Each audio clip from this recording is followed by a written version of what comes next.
लकल हम्दु या अल्लाह वस्सलातु वस्सलामु अलैका या सय्यदी या रसूल अल्लाह।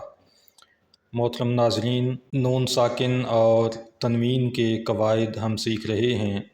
आज इस सिलसिले में आखिरी कायदा है इख्फ़ा का।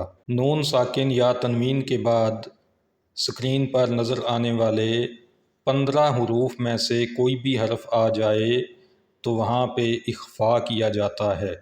इख्फ़ा का मतलब ये है कि नून की आवाज़ को छुपाया जाता है, उसको ज़ाहिर नहीं किया जाता, और इसको छुपाते हुए गुन्ना किया जाएगा, यानी आवाज़ एक अलिफ की मिक़दार नाक में रोकी जाएगी। इसकी इन्हीं 15 हरूफ के साथ नून साकिन की मिसालें हम पहले लेंगे और फिर उसके बाद तनवीन की मिसालें, ताकि मुकम्मल तौर पर कायदे की प्रैक्टिस हो जाए। ये आपके सामने नून साकिन के साथ हरूफ इख्फ़ा की मिसालें हैं। इनकी अदायगी को अच्छी तरह समझ लीजिए।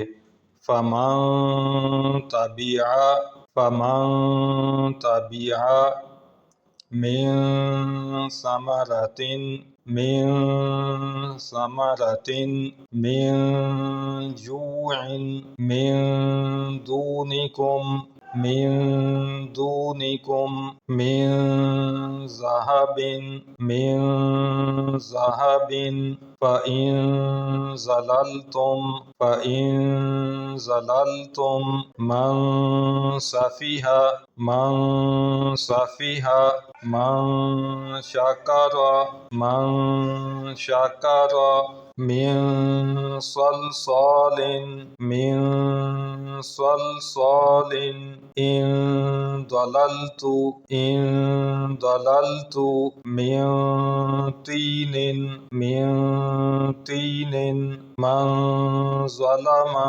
मन ज़लमा, मिन फ़ुरूजिन, मिन फ़ुरूजिन, मिन क़ब्लु, मिन क़ब्लु, मिन किताबिन, मिन किताबिन।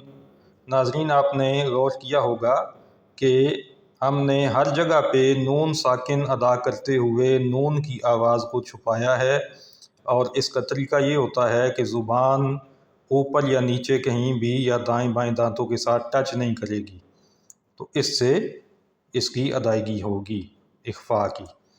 अब हम मिसालें देखते हैं तनवीन के साथ, यानी दो ज़ेर, दो ज़बर और दो पेश, और उसके बाद 15 हरूफ इख्फ़ा में से जो भी हरफ आएगा तो वहाँ पे इख्फ़ा कैसे करेंगे। अब पहली मिसाल है अदनिन तजरी, लेकिन तनवीन के बाद ता हरूफ इख्फ़ा में से है, तो अब नून की आवाज़ को हमने छुपाना है। अदनिन तजरी, अदनिन तजरी, क़ौलन सक़ीलन, क़ौलन सक़ीलन, ख़ल्क़िन जदीदिन, ख़ल्क़िन जदीदिन, बख़्सिन दराहिमा, बख़्सिन दराहिमा, सिराअन ज़ालिका, सिराअन ज़ालिका, सिराअन ज़ालिका, यौमइज़िन ज़ुरक़न, यौमइज़िन ज़ुरक़न, क़ौलन सदीदन, क़ौलन सदीदन, अज़ाबुन शदीदुन, अज़ाबुन शदीदुन, अज़ाबुन शदीदुन, अमलन सालिहन, अमलन सालिहन,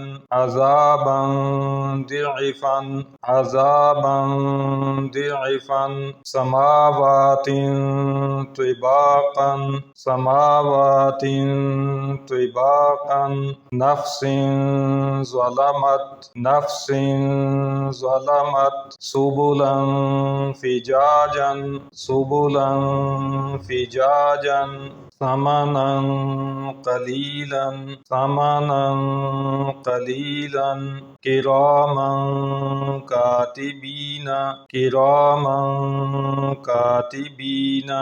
अल्लाह ताला से दुआ है कि रब ताला हमें कुरान मजीद को दुरुस्त अंदाज में तिलावत करने की तौफ़ीक़ अता फ़रमाए और कुरान मजीद की तिलावत का ज़ौक़ व शौक़ अता फ़रमाए।